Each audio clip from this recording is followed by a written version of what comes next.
The term Thalassophobia means an intense fear of deep water.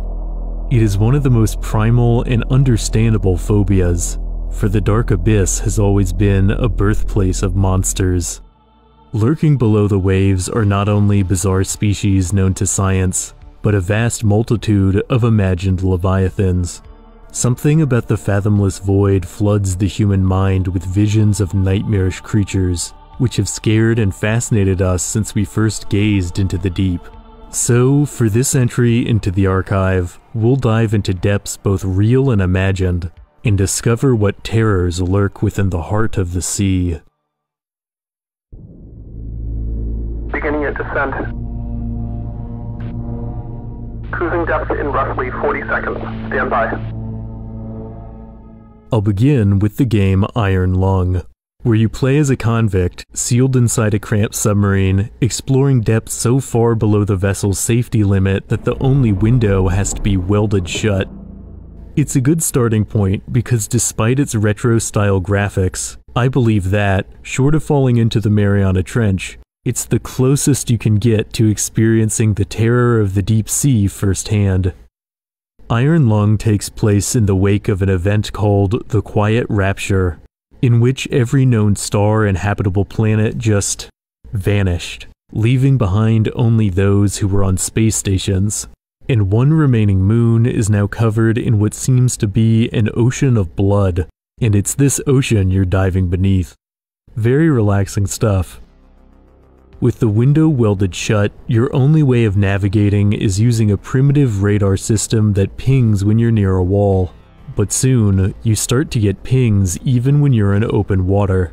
The sole method of checking what's out there is using a camera that essentially works like an old Polaroid, taking a few nail-biting seconds to process the image. At first, despite the pings on the radar, you see no monsters, but you do see other things. Mysterious bones that defy explanation, twisting structures that almost resemble pipes, even, impossibly, what seems to be the remains of a building, until eventually you take a picture and in the corner... It's hard to convey how frightening this moment is. Because of the delay, you know that the creature might be right on top of you, but you take another picture and it's gone, like there was nothing there at all.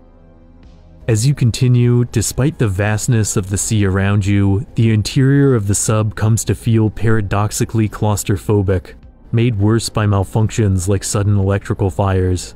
Later, the vessel starts flooding, blood rising up to your waist. Eventually, a huge object appears on the radar, and when you go to take a photo... This was about where I hit my limit, which is a testament to how expertly Iron Lung uses its minimalist mechanics to simulate the terror of the crushing depths. While its ocean of blood is of course fictional, the dread it conjures seems drawn from real encounters with the deep sea. Frightening experiences with the ocean aren't anything new. Stories of sea monsters, likely inspired by fleeting encounters with abyssal marine life, have existed since our first days of seafaring, but for much of history, many regarded the idea of life surviving in the deep as superstition. In the 19th century, the popular Abyssus Theory proposed by naturalist Edward Forbes held that no species could exist deeper than 300 meters, or 1,000 feet below the ocean surface. While later studies would contradict this idea, it wasn't until 1930 that someone attempted to dive below such depths to see for themselves. Naturalist William Beebe alongside Otis Barton plunged further into the abyss than any human had before, in a metal tank called the bathysphere, and what they saw changed science forever. Fish that flashed with bioluminescent color, see-through predators of the deep, surreal invertebrates that glided on fantastical fins. One can only imagine what it was like for someone in the early 20th century to see the alien sights of the deep for the first time, especially when you consider that the men were observing the abyss in a heavily altered state of mind, as both were battered and concussed from a bumpy voyage down. Perhaps it's no surprise then that not all the fish they claim to have seen have been identified.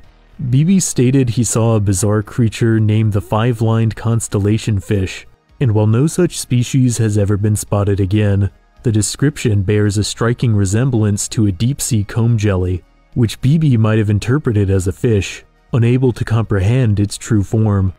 Even more incredibly, BB claimed that two giant dragonfish larger than the sub itself swam by, which have also never been documented since.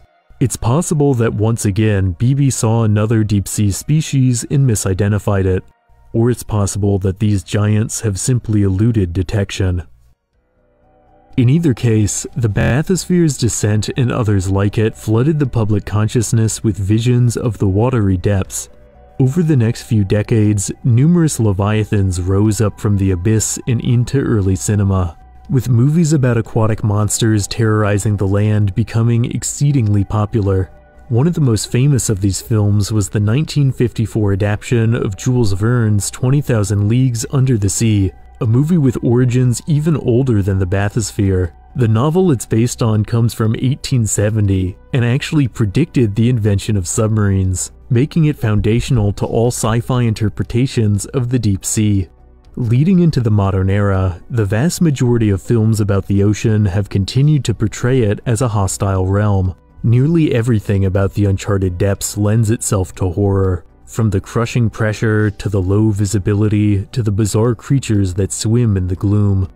The deep sea can be so alien, some works of sci-fi have imagined it as home to literal aliens. In James Cameron's The Abyss, humans make first contact with a group of advanced aquatic extraterrestrials who settled in Earth's oceans long ago. The film seems to take inspiration from In the Abyss by early sci-fi novelist H.G. Wells, in which an explorer discovers a similar hidden society of intelligent, undersea beings. Perhaps it should come as no surprise the ocean is portrayed as a hideaway for extraterrestrials, as many real deep-sea species seem like they'd be right at home on another planet. Take, for example, the barrel-eye fish, an animal with translucent skin that allows it to look upwards through its head to spot prey. Or the vampire squid, a cephalopod whose underside is covered with fearsome-looking spikes to ward off predators. The lifeforms of the depths can be so unsettling, it's understandable that most media interprets it as a terrifying realm. Yet a greater understanding of the oceans hasn't just led to fearful artistic reactions. Abzu is a soothing video game that makes a stirring case for the beauty of the undersea realm. Following the voyage of a diver through stunning marine environments, the gameplay involves no combat or survival mechanics. Instead, you spend your time drifting through shoals of simulated fish, taking the flipper of a porpoise and leaping over the waves, or diving with giants of the deep. Abzu invites you into the beating heart of the ocean, where every moment thrums with the rhythm of life. At the same time, it is a game that politely asks you to let your mind wander, to let go of your fears and meditate on the calm vistas around you. But even in the cheeriest, most brightly lit renderings of the ocean, there are often moments where the dread of the vast abyss creeps in. One major example of this appears in Beyond Blue, an underwater exploration game where you catalog different species of marine life. Compared to Abzu, Beyond Blue takes a less stylized but equally peaceful approach to underwater exploration. Yet even though it's not intended to frighten, there are parts of this game that I find scarier than the entirety of certain horror titles. There's a moment in Beyond Blue where from the pitch-black void, a giant squid attacks your camera, before disappearing again into the unknown. The game shows that even in an educational context, the deep can be unintentionally unsettling. Perhaps the ultimate example of accidental horror is Subnautica, a series that plunges you into the alien seas of a distant planet. Subnautica and its sequel bring you face to face with so many nightmarish aquatic predators they're often described as horror games, or at least horror adjacent. Yet that wasn't the intention when the game was in initial development. Originally, Subnautica was planned to be a more relaxed cruise through an aquatic realm, but early testers kept getting frightened by the unknown depths, leading developers to realize the potential the game had as a more intense experience. Yet the power of Subnautica comes from more than just jump scares. The game will stun you with the vastness of megafaunal filter feeders, befuddle you with the bizarreness of unclassifiable oddities, and bewilder you with the blurred light of bioluminescent wonders.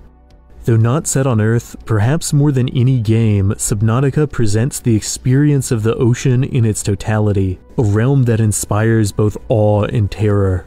I think it's curious, then, that despite crafting a painstakingly complex, diverse biosphere of simulated life, Subnautica is typically remembered as a game designed only to terrify. In today's market, Subnautica doesn't seem like it should be able to frighten audiences. There is no killer chasing you, no axe-wielding maniac just around the corner. Threats that are much closer to us land dwellers than something thousands of feet below the waves. And yet the dread that Subnautica evokes can be overwhelming, all-encompassing, to the point where you forget the more peaceful parts of the ocean and vow to never dip a toe in the water again.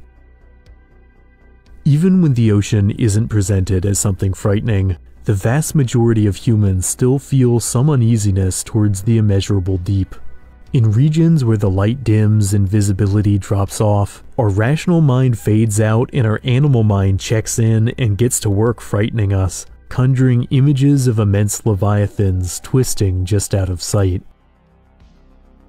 Of course, it doesn't help that there are leviathans in the depths. Abyssal gigantism is the scientific term for the tendency of deep-sea dwelling animals to grow far larger than their shallow water relatives. While there are some proposed explanations for this phenomenon, the inaccessibility of abyssal habitats means that there's still much we don't know about the giants of our own oceans. It can make you feel like anything might be down there. And that can cause problems. A few years ago, an infamous Discovery Channel documentary took advantage of the ocean's potential to conceal monsters and suggested the long-extinct shark, the Megalodon, still swam in the oceans. This concept gained so much traction in the public eye that it seemingly inspired The Meg, a movie in which a somehow still-living Megalodon attacks modern beachgoers. While it's easy to laugh at the fact that so many people believed a prehistoric shark still lived that a major studio made a multi-million-dollar blockbuster about it, this cultural phenomenon shows the power of the ocean's unknowable vastness to trigger human imagination. Yet many of us had our trust shattered years earlier, with the release of a mockumentary called Mermaids: The Body Found. This widely aired faux documentary sets out to convince you that mermaids are real hominids descended from aquatic apes, and for the time it was pretty convincing, using fake cave paintings, manufactured artifacts, and even full CGI recreations to lend plausibility to the absurd concept. The film honestly goes so far into fictional mermaid biology, it almost feels like a work of speculative evolution. It even folds in real-world unusual phenomena, like the bloop, and claims they were the result of mermaids. For those of you who don't know, the bloop is a strange underwater noise recorded in 2002 that was many orders of magnitude louder than even the largest whale calls. While the sound instigated speculation of an undiscovered creature, further analysis shows it was almost certainly the result of a glacier moving. But the speed at which these hoaxes and misunderstandings have spread shows that the skeptical part of our psyches shuts down when it comes to gazing into the abyss. It's no accident that one of the most widely reported childhood fears is of a shark lurking in the deep end of a swimming pool. Plausibility doesn't matter. When it comes to deep water, anything could be waiting down below. Yet paradoxically, sometimes the best way to convey the power of the ocean is to reveal very little of it, and few pieces of media make use of the unseen better than the anxiety-inducing Water Womb World. A deeply surreal pixel art game created by indie designer Yames, the game follows a religious man who believes he's found the origin point of life deep below the waves. The game is dark, not just thematically, but literally. At any given moment, the vast majority of pixels on screen are pure black as you gaze out from your helmet into the unyielding vacuum of the ocean. Much of the gameplay involves sifting through silt, where you find things that should be there like a pair of goggles, and things that definitely shouldn't, like a human skull that's over 10,000 years old. The more unsettling objects you find, the more you become convinced that a big scare is coming, that any moment now something will pop out of the darkness. But nothing comes. Until back at your undersea lab, you hear this.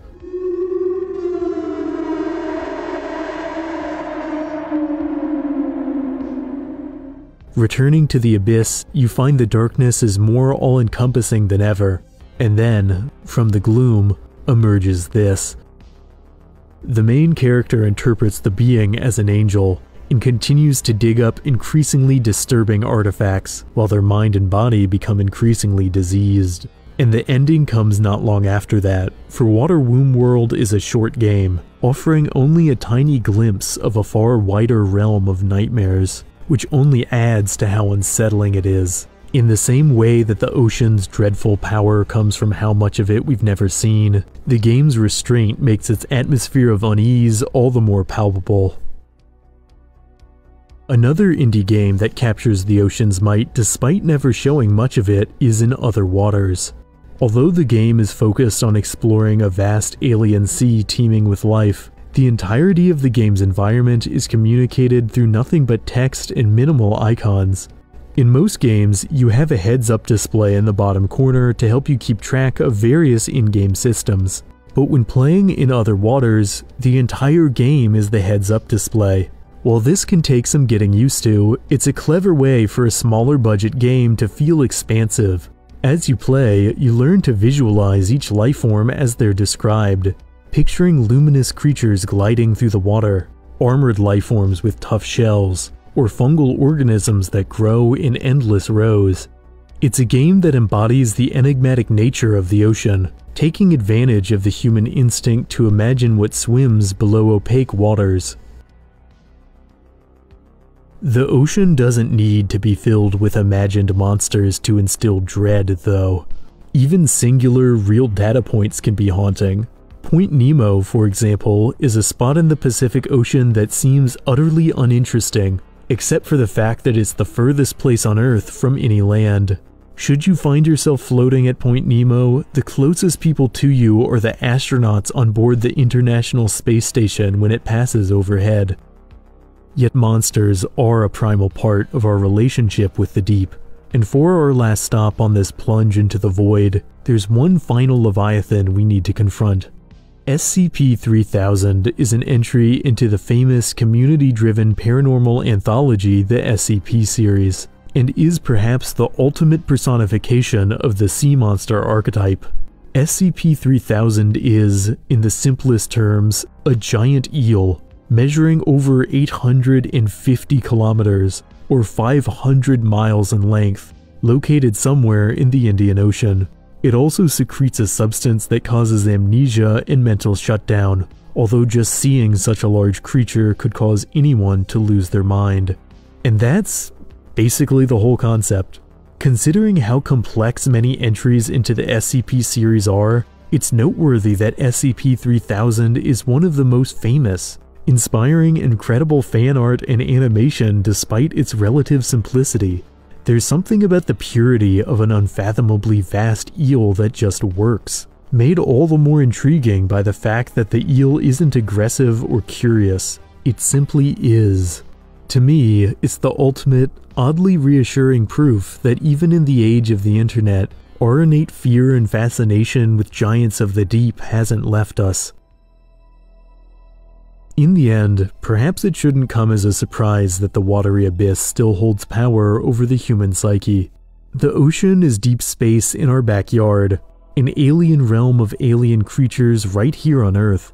As long as a significant percentage of the deep blue remains unmapped, we will never cease to speculate on what swims beneath the waves. Despite our rational minds telling us otherwise, in the depths where light cannot penetrate, the monsters of our oldest myths will continue to lurk, forever just out of sight.